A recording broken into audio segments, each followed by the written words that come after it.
ओम श्री सद्गुरु परमात्मने नमः।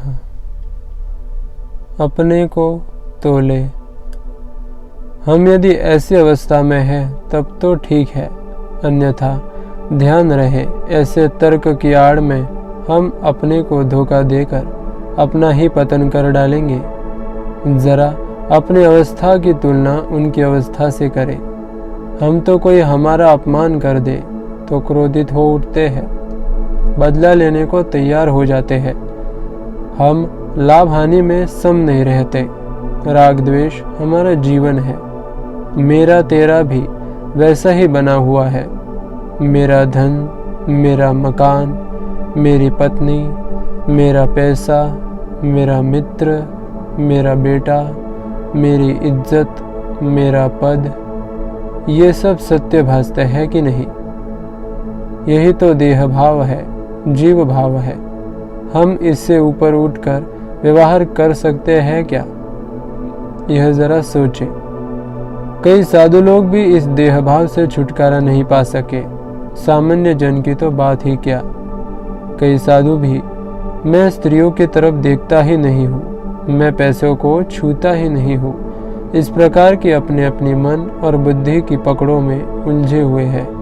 वे भी अपना जीवन अभी सहज नहीं कर पाए हैं और हम अपने साधारण जीवन को ही सहज जीवन का नाम देकर विषयों में पड़े रहना चाहते हैं। कहीं मिठाई देखी तो मुंह में पानी भर आया। अपने संबंधी और रिश्तेदारों को कोई दुख हुआ तो भीतर से हम भी दुखी होने लग गए। व्यापार में घाटा हुआ तो मुंह छोटा हो गया। कहीं अपने घर से ज्यादा दिन दूर रहे तो बार बार अपने घर वालों की, पत्नी और पुत्रों की याद सताने लगी। ये कोई सहज जीवन के लक्षण है जिसकी और ज्ञानी महापुरुषों का संकेत है? नहीं। मनोनिग्रह की महिमा। आजकल के नौजवानों के साथ बड़ा अन्याय हो रहा है। उन पर चारों ओर से विकारों को भड़काने वाले आक्रमण होते रहते हैं।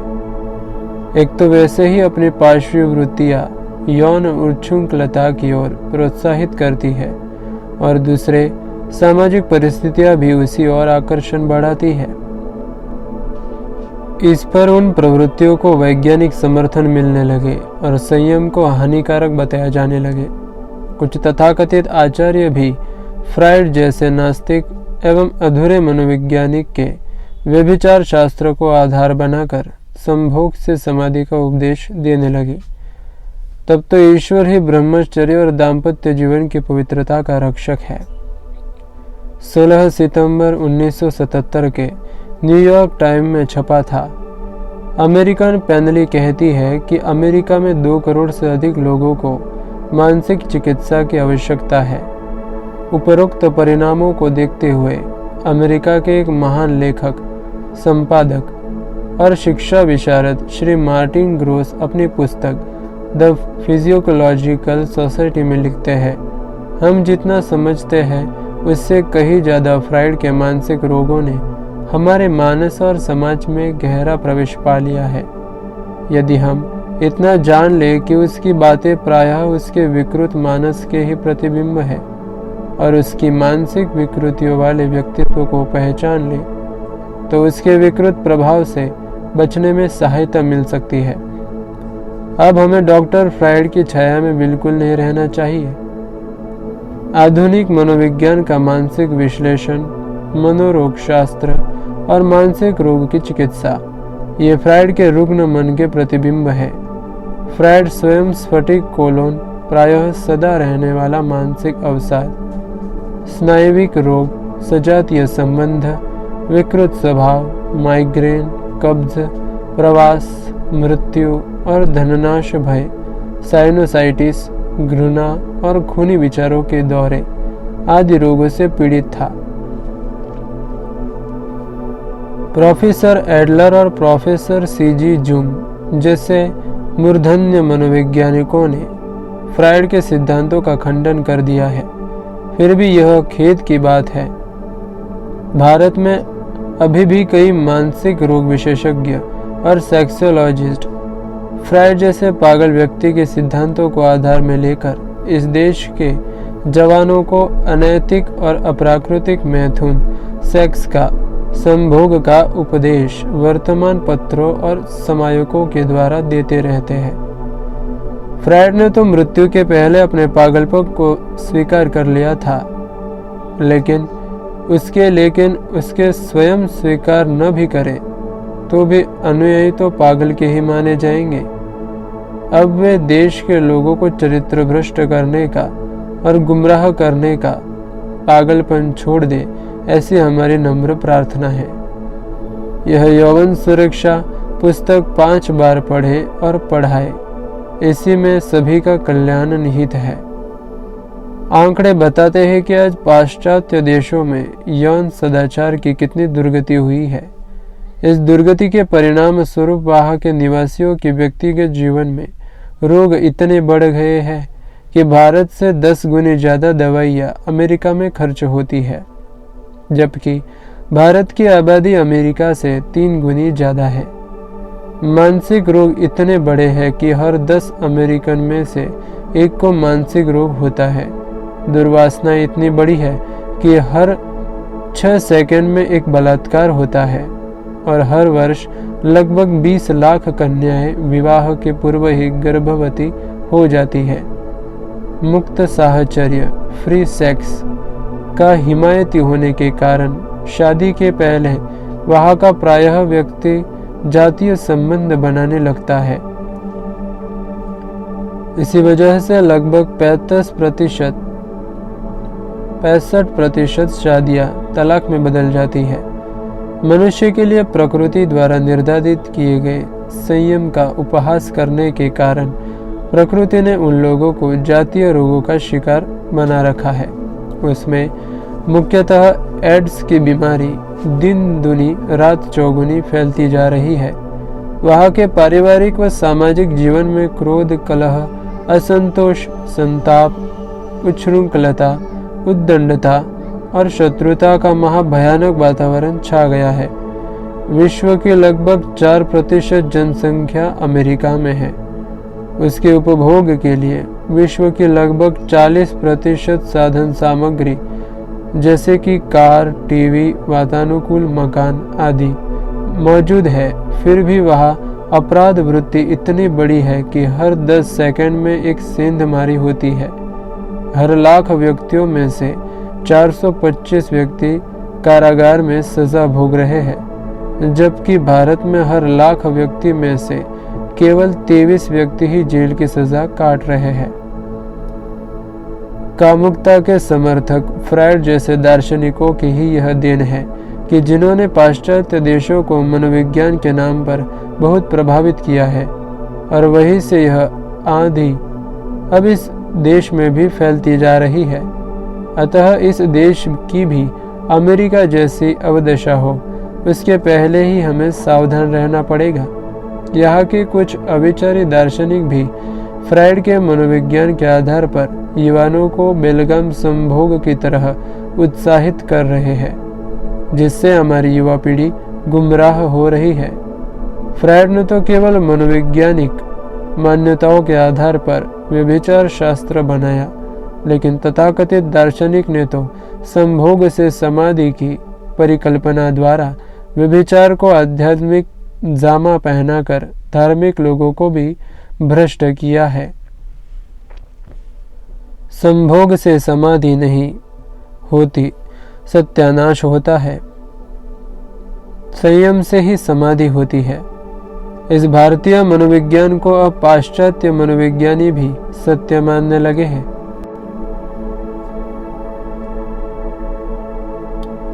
जब पश्चिम देशों में ज्ञान विज्ञान का विकास आरंभ भी नहीं हुआ था और मानव ने संस्कृति के क्षेत्र में प्रवेश भी नहीं किया था, उस समय भारतवर्ष के दार्शनिक और योगी मानव मनोविज्ञान के विभिन्न पहलुओं और समस्याओं पर गंभीरतापूर्वक विचार कर रहे थे। फिर भी पाश्चात्य विज्ञान के छत्रछाया में पले हुए और उसके प्रकाश से चकाचौंध वर्तमान भारत के मनोवैज्ञानिक भारतीय मनोविज्ञान का अस्तित्व तक मानने को तैयार नहीं है। यह खेद की बात है। भारतीय मनोवैज्ञानिकों ने चेतना के 4 स्तर माने हैं: जागृत, स्वप्न, सुषुप्ति और तुरीय। पाश्चात्य मनोवैज्ञानिक प्रथम 3 स्तर को ही जानते हैं। पाश्चात्य मनोविज्ञान नास्तिक है। भारतीय मनोविज्ञान ही आत्मविकास और चरित्र निर्माण में सबसे अधिक उपयोगी सिद्ध हुआ है, क्योंकि यह धर्म से अत्यधिक प्रभावित है। भारतीय मनोविज्ञान आत्मज्ञान और आत्म सुधार में सबसे अधिक सहायक सिद्ध होता है। इसमें बुरी आदतों को छोड़ने और अच्छी आदतों को अपनाने तथा मन की प्रक्रियाओं को समझने तथा उसका नियंत्रण करने के महत्वपूर्ण उपाय बताए गए हैं। इसकी सहायता से मनुष्य सुखी, स्वस्थ और सम्मानित जीवन जी सकता है। पश्चिम की मनोवैज्ञानिक मान्यताओं के आधार पर विश्व शांति का भवन खड़ा करना बालू की नींव पर भवन निर्माण करने के समान है। पाश्चात्य मनोविज्ञान का परिणाम पिछले 2 विश्व युद्धों के रूप में दिखलाई पड़ता है। यह दोष आज पश्चिम के मनोवैज्ञानिकों की समझ में आ रहा है, जबकि भारतीय मनोविज्ञान मनुष्य का दैवी रूपांतर करके उसके विकास को आगे बढ़ाना चाहता है। उसके अनेकता में एकता के सिद्धांत पर ही संसार के विभिन्न राष्ट्रों, सामाजिक वर्गों, धर्मों और प्रजातियों में सहिष्णुता की सक्रिय सहयोग उत्पन्न किया जा सकता है।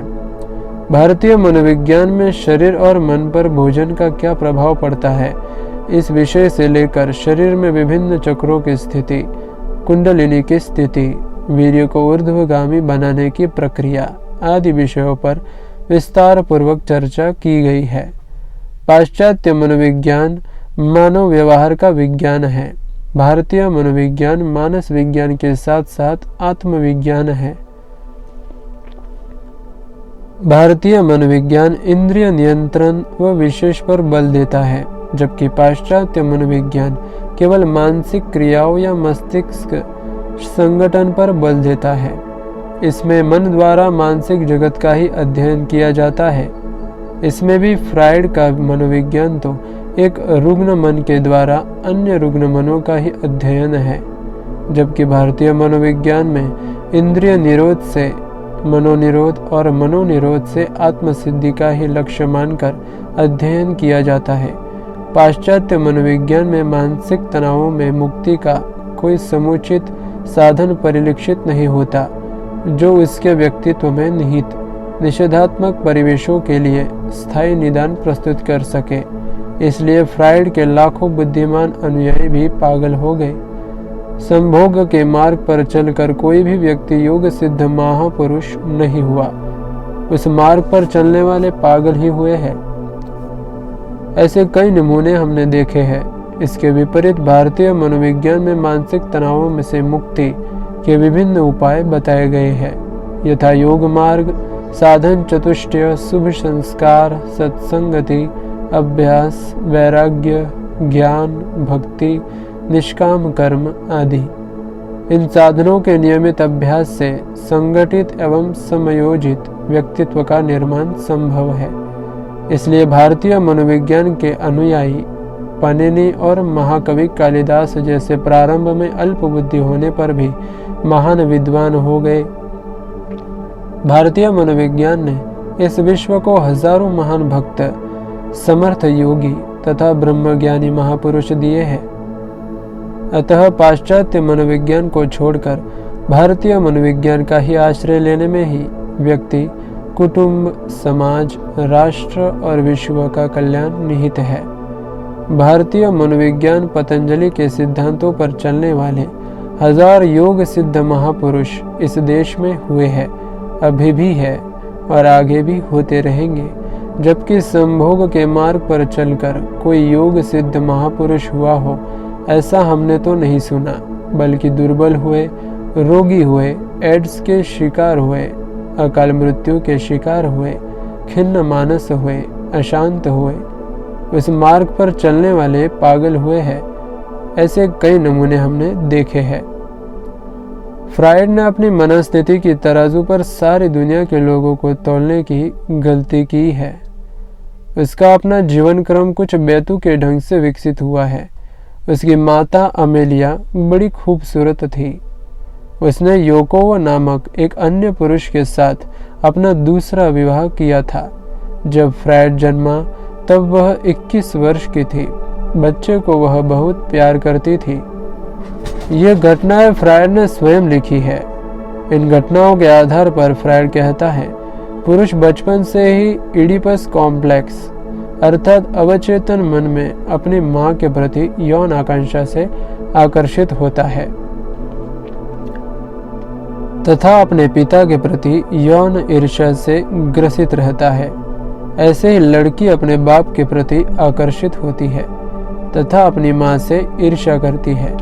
इसे इलेक्ट्रा कॉम्प्लेक्स कहते हैं। 3 वर्ष की आयु से ही बच्चा अपनी मां के साथ यौन संबंध स्थापित करने के लिए ललायित रहता है। 1 साल के बाद जब उसे पता चलता है कि उसकी मां के साथ तो बाप का वैसा संबंध पहले से ही है, तो उसके मन में बाप के प्रति ईर्ष्या और घृणा जाग पड़ती है। यह विद्वेष उसके अवचेतन मन में आजीवन बना रहता है। इसी प्रकार लड़की अपने बाप के प्रति सोचती है और मां से ईर्ष्या करती है। फ्रायड आगे कहता है, इस मानसिक अवरोध के कारण मनुष्य की गति रुक जाती है। इडिपस कॉम्प्लेक्स उसके सामने तरह तरह के अवरोध खड़े करता है। यह स्थिति कोई अपवाद नहीं है, वरन साधारणतया यही होता है। यह कितना घृणित और हास्यास्पद प्रतिपादन है। छोटा बच्चा यौनाकांक्षा से पीड़ित होगा, सो भी अपनी मां के प्रति। पशु पक्षियों के बच्चे के शरीर में भी वासना तब उठती है जब उनके शरीर प्रजनन के योग्य सुदृढ़ हो जाते हैं।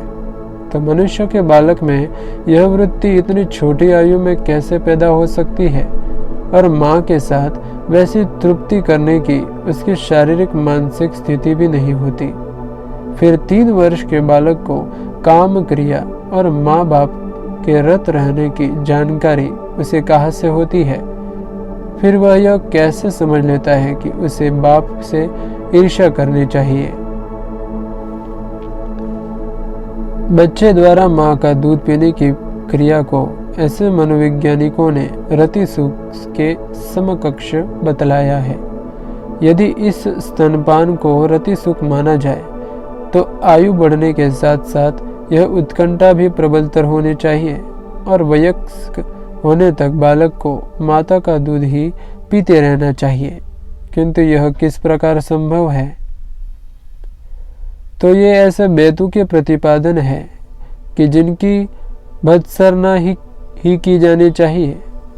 फ्रायड ने अपनी मानसिक विकृतियों को जनसाधारण पर थोपकर मनोविज्ञान को विकृत बना दिया। जो लोग मानव समाज को पशुता में गिरने से बचाना चाहते हैं, भावी पीढ़ी का जीवन पिशाच होने से बचाना चाहते हैं, युवाओं का शारीरिक स्वास्थ्य, मानसिक प्रसन्नता और बौद्धिक सामर्थ्य बनाए रखना चाहते हैं, इस देश के नागरिकों को एड्स जैसी घातक बीमारियों से ग्रस्त होने से रोकना चाहते हैं, स्वस्थ समाज का निर्माण करना चाहते हैं, उन सब का यह नैतिक कर्तव्य है कि वे हमारी गुमराह हुई पीढ़ी को यौवन सुरक्षा जैसी पुस्तक पढ़ाएं।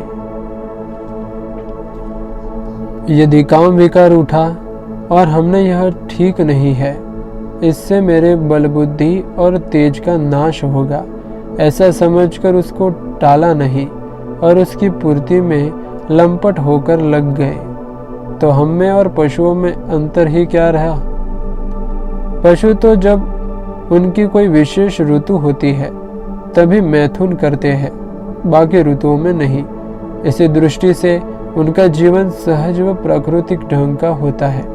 परंतु मनुष्य तो 12 महीने काम क्रिया की छूट लेकर बैठा है और ऊपर से यह भी कहता है कि यदि काम वासना की पूर्ति करके सुख नहीं लिया तो फिर ईश्वर ने मनुष्य में जो इसकी रचना की है उसका क्या मतलब?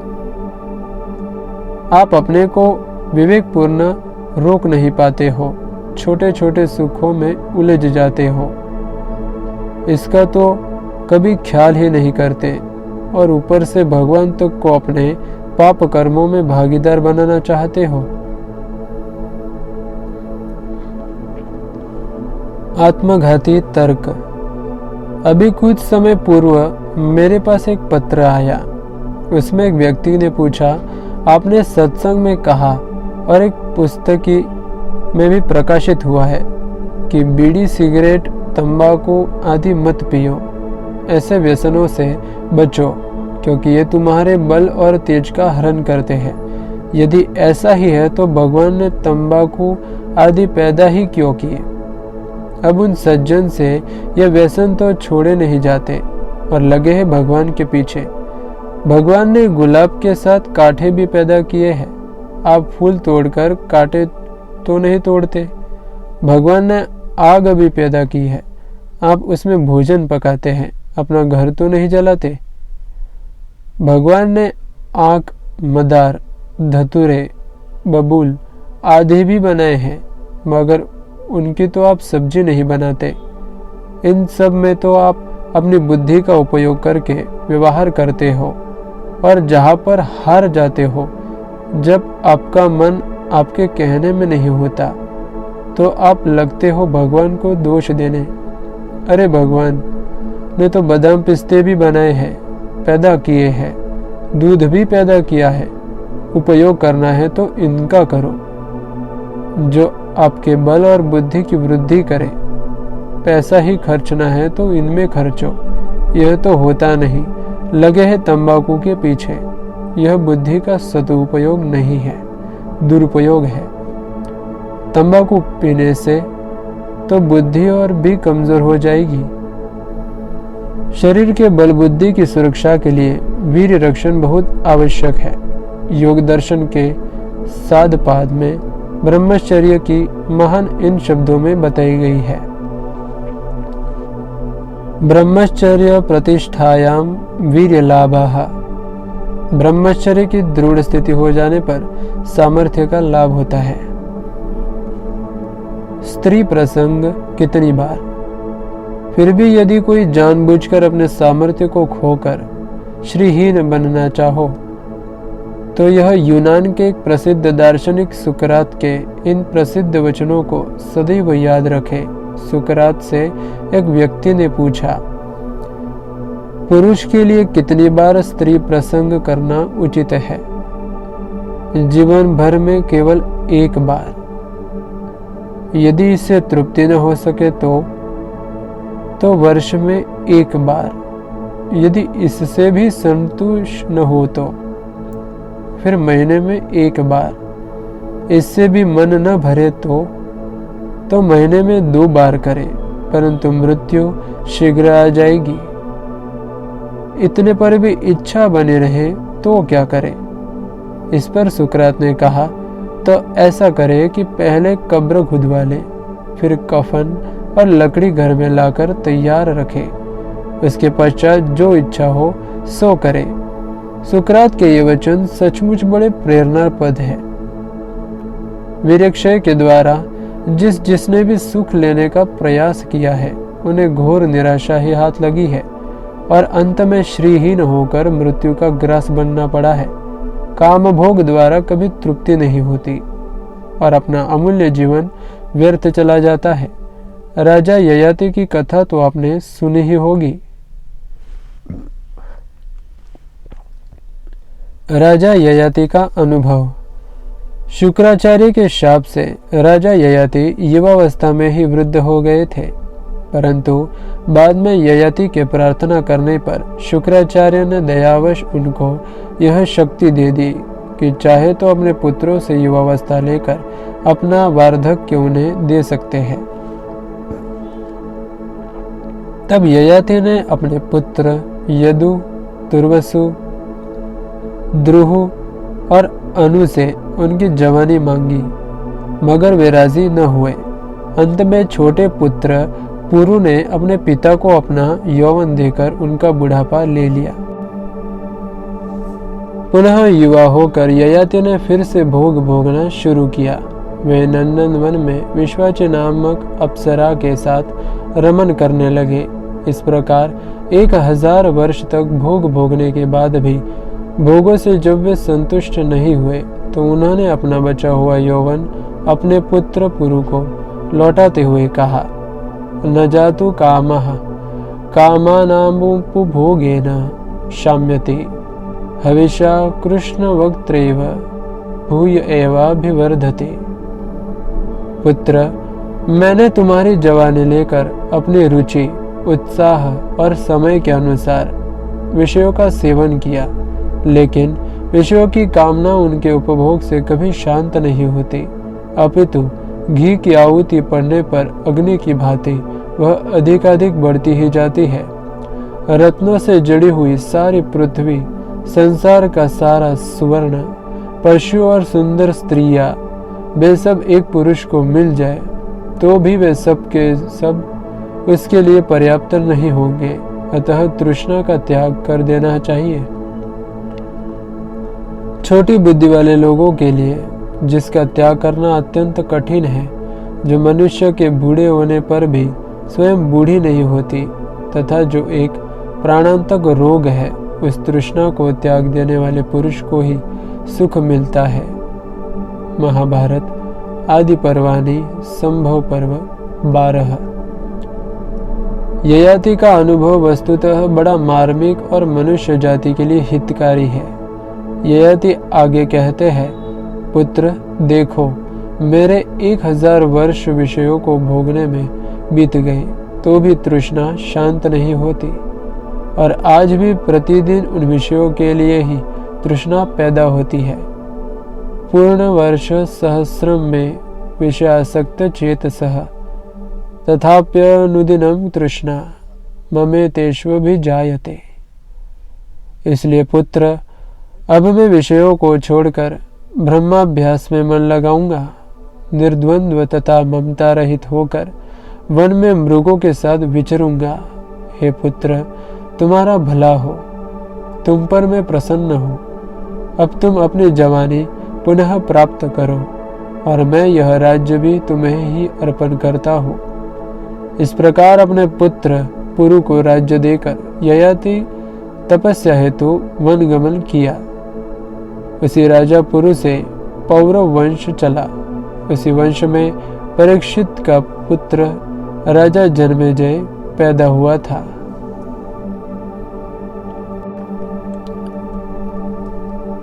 राजा मुचकंद का प्रसंग। राजा मुचकंद गर्गाचार्य के दर्शन सत्संग के फलस्वरूप भगवान का दर्शन पाते हैं। भगवान से स्तुति करते हुए वे कहते हैं, प्रभु मुझे आपकी दृढ़ भक्ति दो। तब भगवान कहते हैं, तूने जवानी में खूब भोग भोगे हैं, विकारों में खूब डूबा है। विकारी जीवन जीने वाले को दृढ़ भक्ति नहीं मिलती। मुचकंद, दृढ़ भक्ति के लिए जीवन में संयम बहुत जरूरी है। तेरा यह क्षत्रिय शरीर समाप्त होगा, तब दूसरे जन्म में तुझे दृढ़ भक्ति प्राप्त होगी। वही राजा मुचकंद कलयुग में नरसिंह मेहता हुए। जो लोग अपने जीवन में वीर रक्षा को महत्व नहीं देते, वे जरा सोचे कि कहीं वे भी राजा ययाति का तो अनुसरण नहीं कर रहे हैं। यदि कर रहे हो तो जैसे ययाति सावधान हो गए, वैसे आप भी सावधान हो जाओ भैया। हिम्मत करो, सयाने हो जाओ, दया करो। हम पर दया न करो तो अपने आप पर तो दया करो भैया। हिम्मत करो भैया, सयाने हो जाओ मेरे प्यारे। जो हो गया उसकी चिंता न करो। आज से नवजीवन का प्रारंभ करो। ब्रह्मचर्य रक्षा के आसन, प्राकृतिक औषधियाँ इत्यादि जानकर वीर बनो। ओम ओम ओम।